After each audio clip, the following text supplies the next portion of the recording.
Bonjour tout le monde, bienvenue à cette table ronde. Donc nouveauté à Metfeld 2024, nous avons invité nos amis de la OPN Prune et ils vont vous expliquer pourquoi. Donc nous avons Joël Boyer, coprésident. Nous avons en visio Jérôme Capel, est-ce qu'il est là? L'autre coprésident de la OPN Prune, il est sur son exploitation dans le Tarn-et-Garonne. Et à ma gauche, André. Voilà, bonjour Jérôme, vous nous entendez? On ne vous entend pas là. Allô, est-ce qu'on peut faire un essai de son avec Jérôme Capel? Bon, on peut laisser. Voilà, ah, c'est bon. Bon. Bonjour. Bonjour, merci d'être avec nous. Et donc, je disais André Graglia, qui est le directeur de cette AOPN Prune. Alors, Jérôme Capel, on commence par vous pour nous expliquer. On commence par Joël? Ah, alors c'est Joël qui introduit. Bon, c'est Joël qui introduit et qui passe la parole à Jérôme. Joël Boyer, coprésident de la OPN Prune. Oui, bonjour à toutes et à tous. La OPN, c'est une grande première cette année. Oui. Grande première cette année pour la première fois. Donc, on va vous présenter nos prévisions de récolte. Et nous sommes un petit peu en souffrance comme nos collègues abricots, pêche nectarine et surtout abricots. C'est qu'il nous reste quelques jours de danger à passer avec les gelées et surtout pour la prune, une quinzaine de jours de chute physiologique.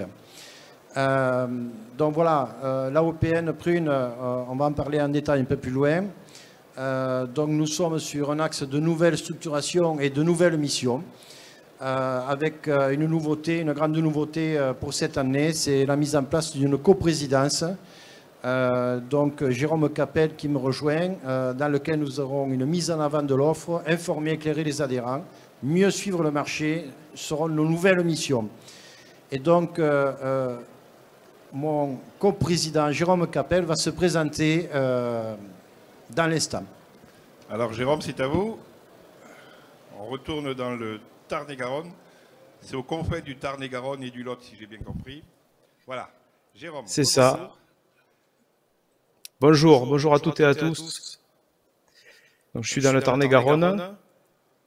Pour me présenter, je suis arboriculteur depuis 2014 sur une exploitation de 60 hectares de vergers et avec 30 hectares de prunes de table.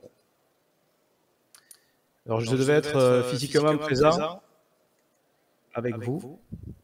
Vous avez passé mais là, c'est ça, la nature en a décidé autrement. La météo nous met sous pression depuis vendredi dernier.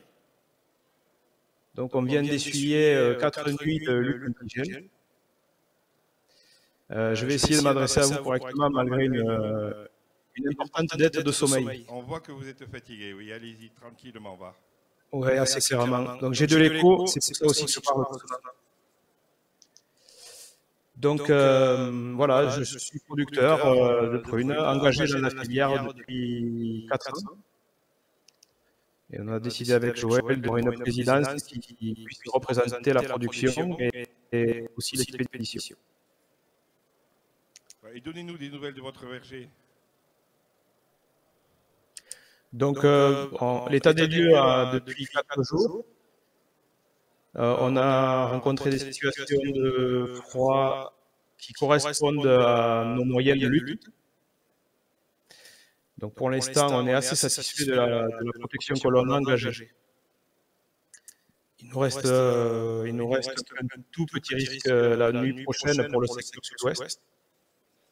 Mais bon, pour le moment, les agriculteurs que j'ai vus en prune sont assez satisfaits de leur protection, et surtout pour ceux qui sont pourvus du moyen de lutte de l'aspersion, avec de l'eau. D'accord. Donc pour l'instant, on reste confiant. Bon, ben on l'est avec vous. Alors, on va continuer, on reviendra vers vous. C'est André qui prend la parole pour présenter la OPN Prune en quelques chiffres.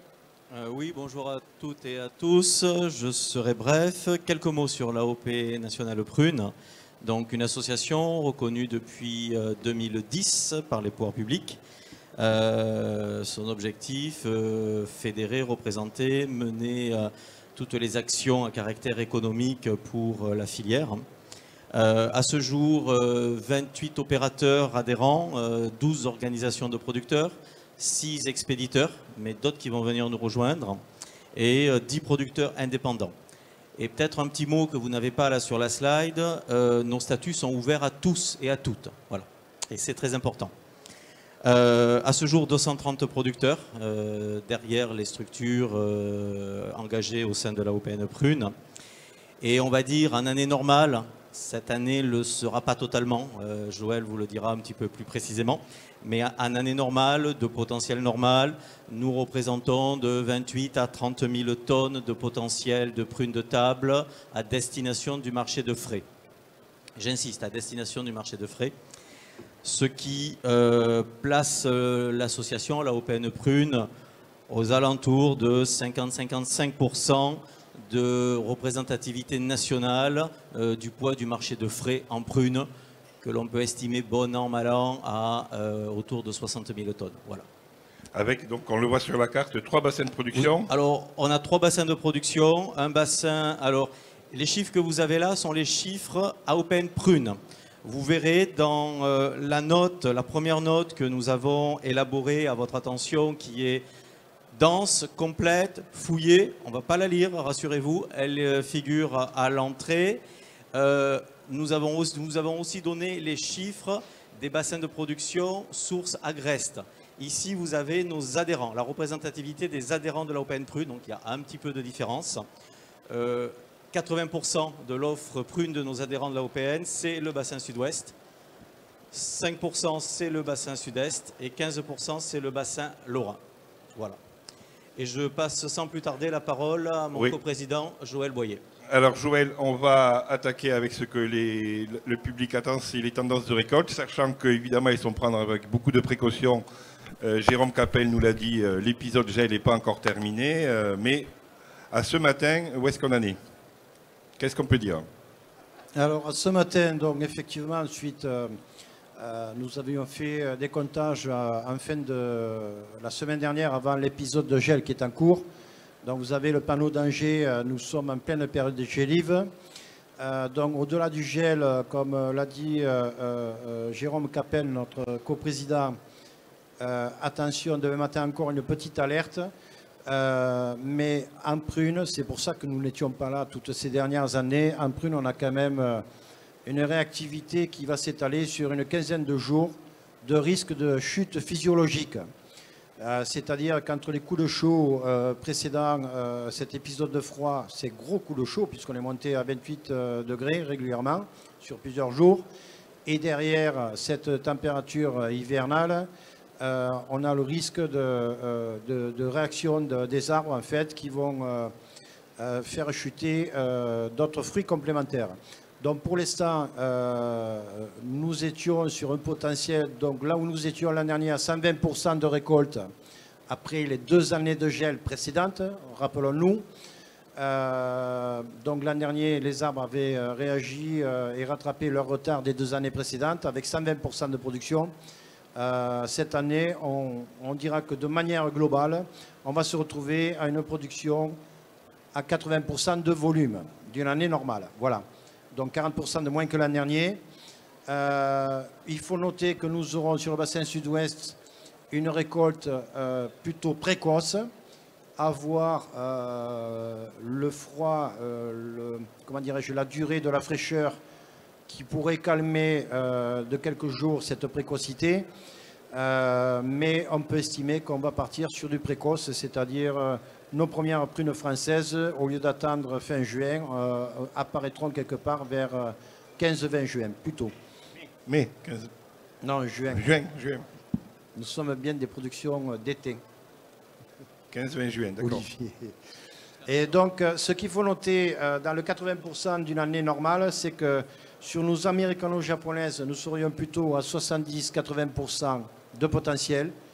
Et sur les traditionnelles européennes, donc entre autres président Reine-Claude, nous serions plutôt sur un potentiel de 80-90%.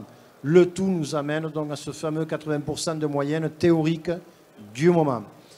Dans le Grand Est, la Mirabelle, pour avoir eu des nouvelles encore toutes fraîches de tout à l'heure, ils sont passés au travers des gelées puisqu'ils ont eu un vent permanent de leur côté, donc ils se sont baladés autour de 0 degré, donc ils sont passés au travers des dégâts. Et donc dans le Sud-Est, donc secteur Ventoux avec une semaine d'avance et un potentiel plutôt bien pourvu, enfin, ou normal en tout cas pour la Reine-Claude. Affaire à suivre entre demain et après-demain, suivant la chute du Mistral. Donc cela nous donne une estimation d'un potentiel national.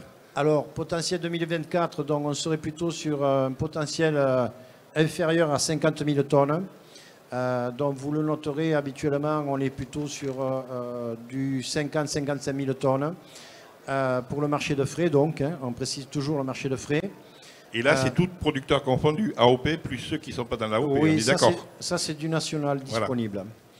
Voilà. Donc, la consommation des ménages étant titrée et repérée aux environs de 55 000 tonnes, c'est-à-dire avec nos voisins espagnols qui démarrent la campagne au mois de juin, et les Italiens en arrière-saison qui nous en fournissent un petit peu également, pour 55 000 tonnes. Donc, à noter que nous avons cette année encore 80% d'auto-approvisionnement disponible.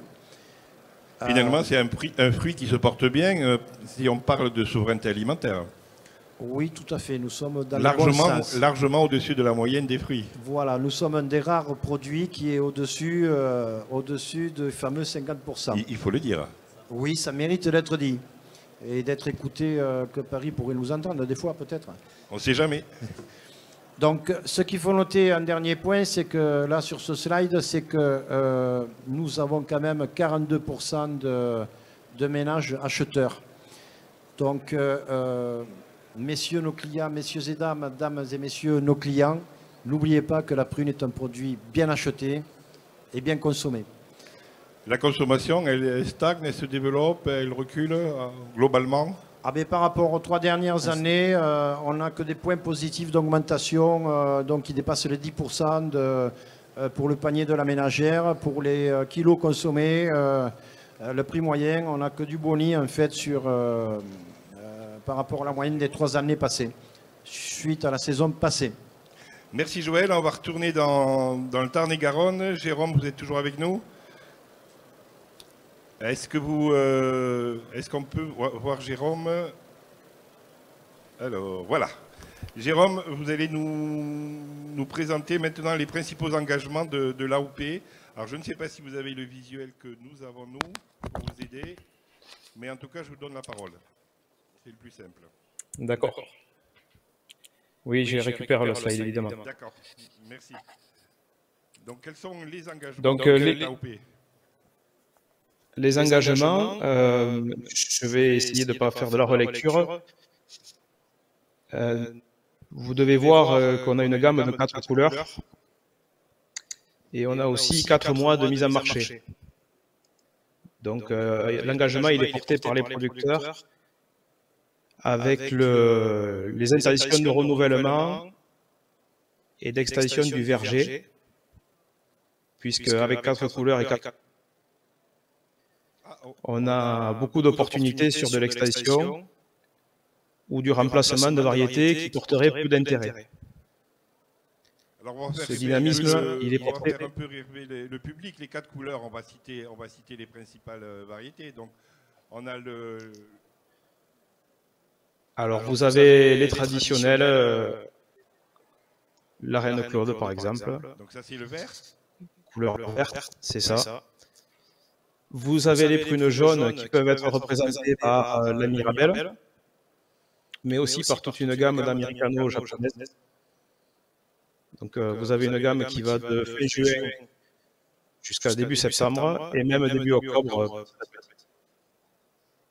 Ensuite, vous avez les variétés rouges. Alors là, toutes les citer, c'est délicat puisque vous savez que l'échelonnement va sur 4 mois s'appuie à peu près sur une dizaine de variétés possibles. Vous avez des variétés club et des variétés qui portent leur propre nom, simplement. Vous avez après les variétés bleues. Donc dans les traditionnels avec la Koichu, mais également une gamme américano-japonaise. Donc les autres engagements, ça va être tout le travail qui est fait à la production des charges PFP, que l'on réanalyse et remet à jour petit à petit. Voilà, je crois que j'ai fait le tour. Le travail, il est fait sur ces opportunités de développement sur le gustatif. Voilà, chaque fois qu'un producteur décide de planter un verger, c'est forcément qu'il le remplace, il remplace une variété qui avait peu d'intérêt. Pour la période de production ou la semaine de vente, on aura à la place une variété avec beaucoup plus de sucre, des arômes. Donc ce développement-là, il se fait sur la durée. Je rappelle qu'on est dans un contexte avec 2021 et 2022 où on avait très peu de production. On a une production prune qui a souffert, manque de produits. Et malgré tout, les efforts de développement sont bons. Et ces efforts sont faits par des producteurs qui sont jeunes. Plutôt jeunes, en tout cas. On a cette chance en prune d'avoir des producteurs qui se rajeunissent petit à petit. Donc ça laisse quand même envisager une très très belle gamme déjà de présent et qui ne fera que s'améliorer sur les années à venir. Mais tout cela ne se fait pas sans effort en verger, notamment, j'imagine. Ouais, je voudrais qu'on en parle. Oui, les efforts. Alors, il faut qu'on accélère un les petit efforts peu, au verger sont constants. Ouais. Les efforts, ils sont d'abord financiers. Planter un hectare de prune de table, c'est aujourd'hui près de 80 000 € hectare. Ce chiffre-là, il a augmenté de 40% en 5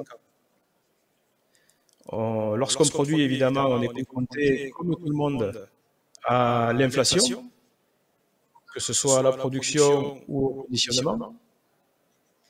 Donc aujourd'hui, il faut vraiment que l'on surveille les coûts de production, que l'on les préserve. Et pour ça, on a besoin d'un engagement réciproque avec l'aval pour surveiller que tous les ans, nos prix puissent rémunérer les exploitations qui s'engagent, qui font des efforts, qui ont investi. Et je m'excuse, j'ai de l'écho, donc c'est pas toujours simple. Je m'entends deux fois dire les choses. On vous remercie en tout cas. Vous êtes toujours là? Oui, on est toujours là. Joël Boyer va conclure. Je suis désolé, je suis obligé d'accélérer un petit peu parce que l'inauguration nous attend. Donc Joël, on va conclure. Donc on voit les attentes rapidement et puis après l'annonce que vous souhaitez faire aujourd'hui pour conclure. Oui, donc Jérôme a déjà parlé des souffrances et des coûts de mise en place des 30% d'augmentation de charges qu'il ne faudra pas oublier, parce que l'année dernière, on a vécu un été très compliqué au commerce. Il ne faut pas que ça se reproduise surtout. Donc, vous voyez, donc en production, on est chargé entre production et conditionnement de lois GEC, de RSE, de cahiers des charges divers et variés, de volatilité, d'inflation, de modernisation obligatoire. Tout le monde les voit, les mots. De changement climatique, je n'ai pas besoin de lire. Voilà. Par contre, on a besoin de plus de visibilité, dans nos magasins. Il faut qu'on continue à faire développer la prune qui a monté en volume toutes ces dernières années avec le renouveau des américano-japonaises. On a besoin de prix à la hauteur des efforts de la production et qui soient rémunérateurs pour la production. Dans les engagements qualité. Et pour cela, vous souhaitez avoir plus de visibilité. Voilà, donc pour finir et conclure, voilà. Monsieur Mazou, non, hop, la suivante. Les engagements qualité, donc, on l'a déjà signalé tout le long. Hein, on va jusqu'à l'agriculture raisonnée, fruits récoltés à la main, respect de la biodiversité, gestion économique des ressources. Et avec tous ces travaux que nous faisons à travers la PFI depuis des années, nous allons la faire évoluer et nous avons demandé Prune, nous avons demandé officiellement à travers l'ANPP de rejoindre les vergers éco-responsables. Donc cette année, ce sera une année de test et à partir de, en tout cas de mise en place, à partir de 2025, nous rejoindrons la grande famille vergers éco-responsables puisque nous sommes tout à fait en droite ligne et en fonctionnement à l'identique de tous qui sont déjà dans le fonctionnement verger éco-responsable. Voilà, donc on compte sur tous pour continuer à valoriser la prune française et qui est bien présente de fin juin, début juillet jusqu'à la mi-octobre. Merci Joël. Merci donc si tout